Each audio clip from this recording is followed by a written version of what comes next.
নমস্কার বন্ধুরা, আজ আমি আপনাদের সাথে শেয়ার করে নেব একেবারে অনুষ্ঠান বাড়ির মতো স্বাদে গন্ধে ভরপুর নিরামিষ মোচার ডালনা। খেতে ভীষণ টেস্টি এবং বানানো খুবই সহজ। একবার দেখলেই বানিয়ে নিতে পারবেন, এতটাই সহজ আর খেতে ভীষণ সুন্দর, একেবারে অসাধারণ। যাকেই বাড়িতে বানিয়ে খাবেন সেই কিন্তু প্রশংসা করতে বাধ্য হবে। তো চলুন আজকের এই মোচার রান্নার রেসিপিটি আপনাদের সাথে শেয়ার করে নিই। আমি এখানে দেখো একটা মোচা নিয়ে নিয়েছি, আর মোচাটাকে প্রথমে আমি এই খোসার থেকে আলাদা করে আমি ছাড়িয়ে নেব। আমরা মোচা তো কম বেশি সবাই কিন্তু ছাড়াতে জানি, তো আর মোচাটা ছাড়িয়ে দেখাবো না তোমাদের। একেবারে আমি কেটে পরিষ্কার করে তারপর একটা পাত্রের মধ্যে যে জল নিয়েছি এই জলের মধ্যে কেটে আমি সব ছোট্ট ছোট্ট করে কেটে নেব। সেই কাটাটাই আমি তোমাদের দেখিয়ে দেব। ছাড়ানোটা আমরা সবাই কম বেশি জানি, তার জন্য আর আমি ছাড়িয়ে সময়টা নষ্ট না করে একদম কেটে রেডি করে নিচ্ছি। আর কেটে এইভাবে জলের মধ্যে দিয়ে দিলে তাহলে খুব একটা কালো হবে না, আর কষটাও বেশ বেরিয়ে যাবে। তো আমি দেখো কেটে জলের মধ্যে রেখে দিয়েছিলাম। তোমরা চাইলে এর মধ্যে একটু হলুদও দিয়ে দিতে পারো, তাহলে কিন্তু একদম ফ্রেশ সাদা সাদা থাকবে, খুব সুন্দর, একদম কালো হবে না। আমি কেটে ধুয়ে নিয়েছি, এবার ভালো করে ধুয়ে জলটাও ঝরিয়ে নিয়েছি দেখো। আর কাটাটাও একবারে মিহি মিহি করে ছোট্ট ছোট্ট করে কুচো করে রেডি করে নিয়েছি, আর জলটাকেও ঝরিয়ে নিয়েছি। এরপর চলে যাব গ্যাসেতে কড়াই বসিয়ে দিয়েছি। আর এখানে দেখো হাফ বাটি পরিমাপে আমি মুগের ডাল নিয়েছি। আর তোমরা যদি চাও পরিমাণটা আর একটু বাড়িয়ে নিতে পারো। মেম্বার ওয়াইজ আমি এখানে ডালটা ব্যবহার করেছি, আমার বাড়ির মেম্বার অনুযায়ী আমি নিয়েছি। তোমাদের যদি মেম্বার বেশি থাকে সেক্ষেত্রে ডালটা আর একটু বাড়িয়ে নিতে পারো। দিয়ে ডালটাকে এই শুকনো কড়াইতে আমি কিন্তু নাড়াচাড়া করে একটু ভেজে নেব। এরকমভাবে অনবরত একটু ডালটা নেড়ে নিলে একটা বেশ মিষ্টি গন্ধ বেরিয়ে আসবে। সেই পর্যায় পর্যন্ত কিন্তু ডালটাকে বেশ সুন্দর করে নেড়ে নেড়ে ভেজে নিতে হবে। ভাজাটা হয়ে যাবে যখন দেখবে ডালের একটু হালকা কালারটা চেঞ্জ হবে আর ডালটা থেকে একটা সুন্দর গন্ধ বেরোবে, তখনই বুঝে যাবে যে ডালটা বেশ একদম সুন্দরভাবে ভাজা হয়ে গেছে। তখন ডালটাকে আমি এবারে জল পাল্টে ধুয়ে নেব। তো দেখো ডালের কালারটা কিন্তু একটু চেঞ্জ হয়ে গেছে। এবারে আমি আর ডালটা ভাজবো না, এবারে আমি জল দিয়ে ধুয়ে নেব। আমি ডালটাতে দেখো এখানে জল দিয়ে দিয়েছি। জল দিয়ে একটু ডালটাকে ভালো করে ধুয়ে নেব। ধুয়ে এই জলটাকে আমি ফেলে দেব। ফেলে দিয়ে এবারে আমি আবারও নতুন করে ডালটার মধ্যে জল দিয়ে এবার আমি ডালটা সেদ্ধ করে নেব বেশ ভালো মতো। আর তোমরা চাইলে, এটা আমি কড়াইতে করছি তোমাদের বোঝার সুবিধার্থের জন্য, তোমরা চাইলে প্রেশার কুকারেও করে নিতে পারো, তাহলে খুবই কম সময়ের মধ্যে ডালটা সেদ্ধ হয়ে যাবে। এবারে ওই ডালের মধ্যে আমি আবারও পরিমাণ মতো জল দিয়ে দিয়েছি, আর দিয়েছি স্বাদ মতো একেবারেই নুন দিয়ে দিয়েছি। আর দিয়ে দিলাম এখানে আমি যে কলার মোচার যে এগুলো ছাড়িয়ে জলটা ঝরিয়েছিলাম সেটাও এখানে আমি দিয়ে দিলাম। আর দিয়ে দিলাম এখানে হলুদের গুঁড়ো। হলুদের গুঁড়োটা দিয়ে দিলে ডালটার কালারটাও বেশ সুন্দর আসবে, আর এই মোচাটা সিদ্ধ হওয়ার জন্য একদম কালারটাও খুব সুন্দর হবে, কালো হয়ে যাবে না, কষ পড়বে না আর কি, এই কারণে দিয়ে দিলাম। আর এর মধ্যে তোমাদের আরেকটা টিপসও আমি বলে দেব, দেখতে থাকুন পরপর স্টেপ বাই, তাহলে তোমরা বুঝতে পারবে। এখানে 1 চামচ আমি সর্ষের তেল দিয়ে দিলাম এই কারণে, তাহলে ডালটা খুব ভালো মতো একটু তাড়াতাড়ি কিন্তু সেদ্ধ হয়ে যাবে। আর এই যে কলা মোচাগুলোও দিয়েছি, এই কলা মোচাগুলো যেহেতু আমি জলটা আলাদা করে সেদ্ধ করে ফেলে দেইনি, সেই জন্য কালারটাও কিন্তু একদম চেঞ্জ হবে না, কালো কালো কষও ধরবে না, বেশ সুন্দরভাবে সেদ্ধও হয়ে যাবে আর একদম কালো হবে না, ফ্রেশ থাকবে। এই কারণে এই তেলটা দিয়ে দিবে। দিয়ে একটু ঢাকনা দিয়ে আমি কিছুক্ষণ ডালটাকে আর কলার মোচাটাকে সেদ্ধ করে নিয়েছিলাম। তো দেখো আমার একদম ডাল আর কলা মোচাটা কিন্তু বেশ ভালো মতো সেদ্ধ হয়ে গেছে বেশ সুন্দরভাবে।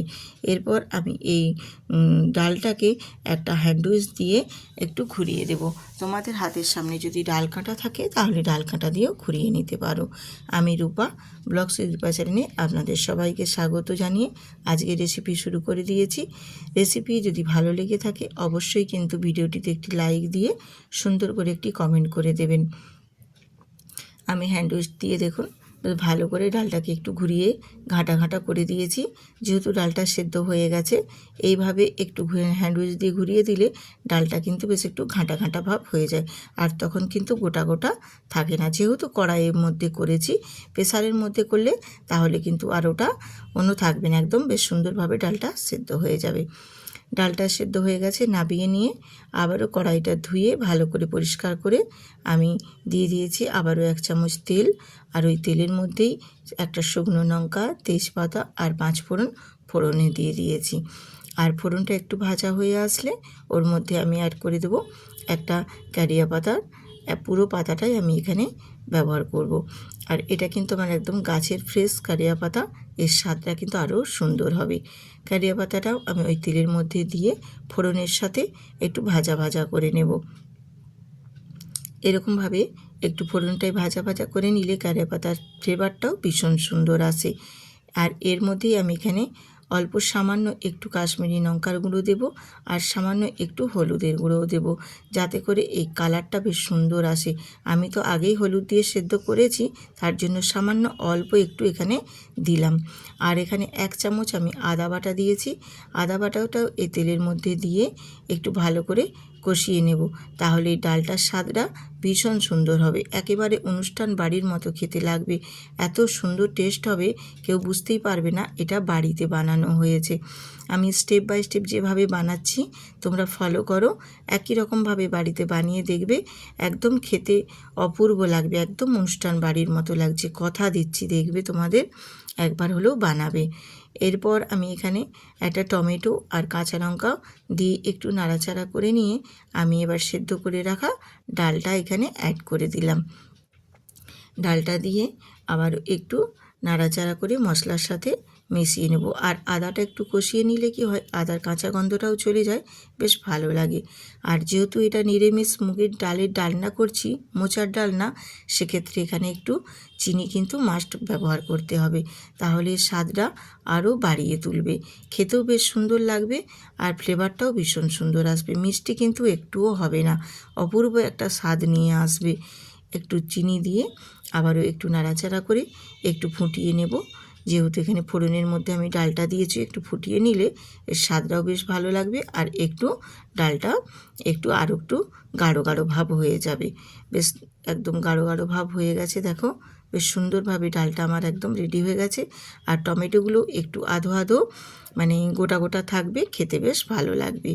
আর এখানে দেখো সবশেষে নামানোর আগে দিয়ে দিলাম গরম মশলা আর ঘি দিয়ে একটু আমি নাড়াচাড়া করে তারপর নামিয়ে নেব।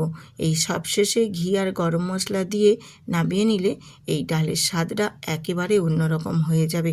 এত সুন্দর একটা মিষ্টি ফ্লেভার বেরিয়েছে, না বানালে বন্ধুরা তোমরা বুঝতে পারবে না। আমি এবারে গ্যাসটা অফ করে এবারে নামিয়ে নেব। আর নামিয়ে আমি একটু ঢাকনা দিয়ে ঢেকে দেব, যাতে করে এর সুন্দর ফ্লেভারটা যেন বজায় থাকে। তারপর আমি একটা বাটিয়ে সার্ভ করে দিচ্ছি। যে ডালটা কতটা সুন্দর হয়েছে, দেখো কতটা গাঢ় গাঢ় হয়েছে, আর ডালটা দেখতেও যেমনি সুন্দর হয়েছে, খেতেও কিন্তু ভীষণ ভালো। আর এত মিষ্টি একটা গন্ধ বেরিয়েছে যে না বানালে তোমরা বুঝতে পারবে না, আমার কথা বলাতে তোমাদের বিশ্বাস হবে না, একবার হলেও কিন্তু বানিয়ে দেখবেন। আর বানানোর পর আমাকে কমেন্ট করে জানাবেন যে সত্যি দিদিভাই সুন্দর হয়েছে এই মোচার ডালনাটা। যদি ভালো লাগে বন্ধুরা, তাহলে কিন্তু অবশ্যই ভিডিওটিতে একটি লাইক দিয়ে চ্যানেলটিতে সাবস্ক্রাইব করে বেল আইকনটি প্রেস করে দেবেন, তাহলে নিত্য নতুন রেসিপি দেওয়া মাত্রই সবার আগে পৌঁছে যাবে আপনাদের কাছে। আজকের এই মোচার ডালনা যদি অতি ভালো লেগে থাকে, তাহলে কিন্তু একটি শেয়ার করতেও ভুলবেন না। সবাই সুস্থ থাকুন, ভালো থাকুন, আবার আসবো এই রকম আরও নিত্য নতুন রেসিপি নিয়ে আপনাদের মাঝে। আজ এখানেই রাখছি।